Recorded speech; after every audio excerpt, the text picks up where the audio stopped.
안녕하세요. 돈 세는 구멍마가 돈 버는 TV 이천희망TV 이천입니다.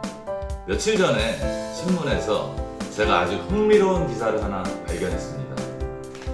기사의 제목은 조선시대 재산증식법 일러준 실학서가 첫 완역됐다는 기사입니다. 조선 후기 학자인 서유구의 임원경제지가 2003년부터 번역되고 있었나 봅니다. 최근에 조선 후기 재테크 서적이라고 할 수 있는 예규지가 완역이 되어서 소개됐는데요. 그 내용이 아주 흥미로워서 여러분들하고 공유하려고 합니다. 기사에는 예규지에 소개된 10가지 재산 증식 기본에 대해서 소개되고 있습니다. 첫 번째, 먹고 살려면 장사를 해야 된다부터 마지막에 부지런함과 검소가 근본이다까지 10개 항목이 소개되고 있는데요. 저는 이 항목들을 읽으면서 이분이 현대를 사는 우리보다도 더 재테크의 달인이 아니셨을까 이런 생각이 들었습니다.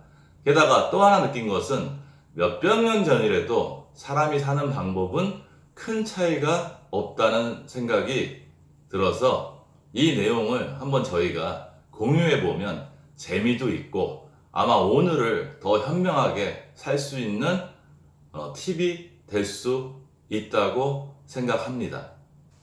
여기서 간단하게 역사 공부 잠깐만 하겠습니다. 물론 역사 공부보다 인물 공부죠. 서유구라는 분은 1764년에 태어나서 1845년에 사망을 했습니다. 영조 때 태어나셔갖고 헌종 때 사망을 하셨고요. 주 활동기는 우리가 잘 아는 정조시대였던 것 같습니다.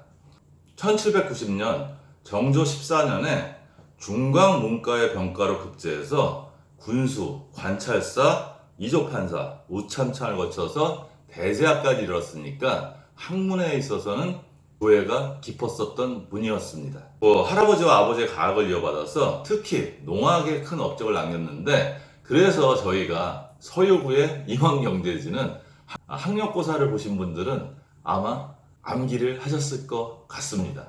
저서로는 대표적으로 임원경제지가 있고요.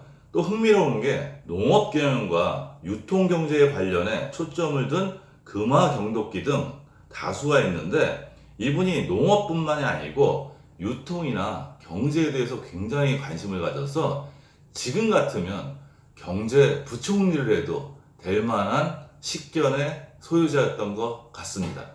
기사에는 10가지가 소개되고 있는데요. 그 10가지를 다 말씀드리면 오늘 시간이 너무 많이 걸리고요. 그 중에 임의로 3가지 정도만 제가 뽑아서 여러분들하고 공유해 보겠습니다. 5번째, 돈이나 식량을 많이 빌려주지 말라가 있고요. 6번째, 재산을 금은보화로 보관만 하지 말라. 그 다음에 10번째, 부지런함과 검소가 근본이다.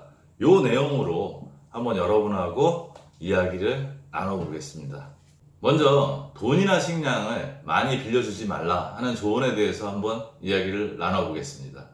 여기에 많이라고 써있는 걸 보면 꼭 빌려주지 말라는 아니고 내가 만약에 이 돈이나 식량을 받지 못할 때 큰 리스크를 받을 수 있는 정도로 돈을 빌려주지 말라는 의미인 것 같습니다. 저는 상담을 하거나 개인적으로 얘기를 할 때 저도 그렇고 돈 거래를 가능하면 하지 말라고 말씀을 드립니다. 돈이라는 게 상당히 요물이죠. 돈도 잃고 결국은 사람도 잃는 경우도 많고요. 오죽하면 앉아서 빌려주고 서서 받는다는 말도 있지 않습니까? 따라서 돈을 빌릴 수도 있고 아니면 돈을 빌려줄 수 있는데 돈을 빌려주는 입장이 된다면 이 돈을 받지 않아도 나에게 리스크 없을 정도 선에서 결정을 하시는 게 좋을 것 같고요. 아니면 특별히 말은 빌려준다는 명목이지만 내가 상대방을 도와주고 싶은 때도 있는 거니까 그런 부분에서 거래를 한다면 괜찮지만 그렇지 않을 경우는 아까 말씀드렸듯이 돈도 잃고 사람도 잃을 수 있습니다. 특히 돈은 내가 여유가 있어 빌려줄 수 있는 정도지만 보증을 잘못 써시면 패가망신을 하실 수 있습니다. 저희가 신문이나 방송에 그런 얘기 많이 하지 않습니까? 보증 잘못 썼다가 상당히 고통받았고 힘들었다고. 보증은 나만의 문제가 아니고 내 가족한테도 심각한 치명타를 입힐 수 있기 때문에 보증은 서지 않는 게 현명한 방법입니다. 여섯 번째는 재산을 금은보화만으로 보관하지 말라는 조언이 나오는데요. 지금같이 뭐 경기가 어려울 때라든지 아니면 그 세계 무역전쟁이라든지 전쟁이 날 것 같을 때 그때 금을 얘기하는 건 아닙니다. 여기서 의미하는 바는 적극적으로 자산 증식을 하시라는 이야기입니다. 지금으로 따지면 안전하다고 무조건 은행에 예금과 적금만 하면 제 돈이 불어나지 않습니다.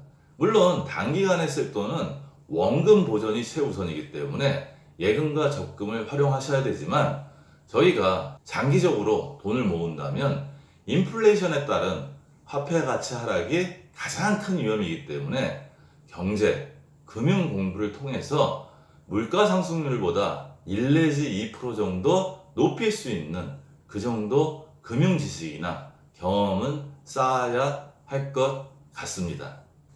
마지막으로 부지런함과 검소가 근본이다. 이거는 뭐 시대를 막론하고 원시 시대부터 지금까지 이어져 오고 있는 금원이라고 생각을 합니다.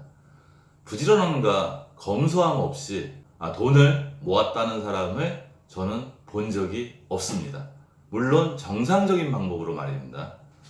뭐 범죄나 이런 어떤 사기나 부정 이런 거 말고 정상적인 방법일 때 가장 먼저 기본기를 갖춰야 될 거는 부지런한 거하고 검소함이라고 생각을 합니다.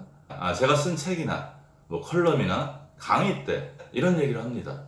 버는 것보다 더 많이 쓰면 결코 돈을 모을 수 없습니다. 그런데 문제는 버는 것보다 더 많이 쓰는 분들이 상당히 많죠. 일단 우리는 돈을 저축하고 모으고 불리고 하는 것부터 배우고 쓰는 거를 그 다음에 해야 되는데 우리는 지금 쓰는 것부터 먼저 배우고 재미를 들이고 남는 돈을 저축하려다 보니까 저축할 돈이 없고 매번 돈 때문에 고민하면서 살고 있습니다. 이 기사 말미에 서유구의 임원경제지기를 번역하고 연구하시는 정명원 임원경제연구소장이 서유구의 임원경제지 안에 실려있는 예규지에 대해서 인터뷰를 하셨습니다. 서유구는 돈에 대한 인간의 본원적 욕망을 인정함으로써 돈을 잘 버는 방법, 잘 저축하는 방법과 함께 잘 쓰는 법까지 다루면서 재화의 담론을 만들었다. 이는 돈에 휘둘리는 돈의 노예가 되지 않고 돈의 주인이 되어 돈을 주체적으로 당당하게 운용하라는 당부라고 말했다. 마지막 세 줄은 제가 책에도 쓴 것 같고 제가 누누이 강조하는 부분인데 이분도 서유구의 예규지에 대해서 이런 좋은 해석을 해주셨네요. 오늘 제가 소개해드린 조선 후기의 재테크 달인이신 서유구의 예규지에 나온 조언이 흥미로우셨나요? 저는 상당히 흥미로워서요. 여러분과 이렇게 나눌 수 있어서 행복합니다. 유튜브를 하면서 제일 좋은 거는 제가 하고 싶은 얘기를 만들어서 여러분들하고 나눌 수 있다는 점입니다. 저는 이 방송을 단지 금융상품, 금융지식뿐만이 아니고 이렇게 기사에서 나오는 돈 이야기라든지 아니면 제가 좋아하는 영화나 책이나 이런 부분에서도 돈에 대한 교훈을 아니면 지혜를 얻을 수 있는 방법이 있다면 이렇게 오늘처럼 만들어서 여러분하고 공유를 할 예정입니다. 재밌게 봐주셨으면 좋겠고요. 어떤 분들한테는 이 내용이 이런 것까지 할 수도 있지만 저는 제 흥미사항이기도 하고 또 이런 부분들도 함께 나누는 것이 돈 공부에 대한 흥미를 가질 수 있는 계기가 될 수 있다고 생각합니다. 앞으로도 잘 준비해서 이천희망TV 멋지게 만들어 보겠습니다. 오늘도 행복한 돈관리 되세요.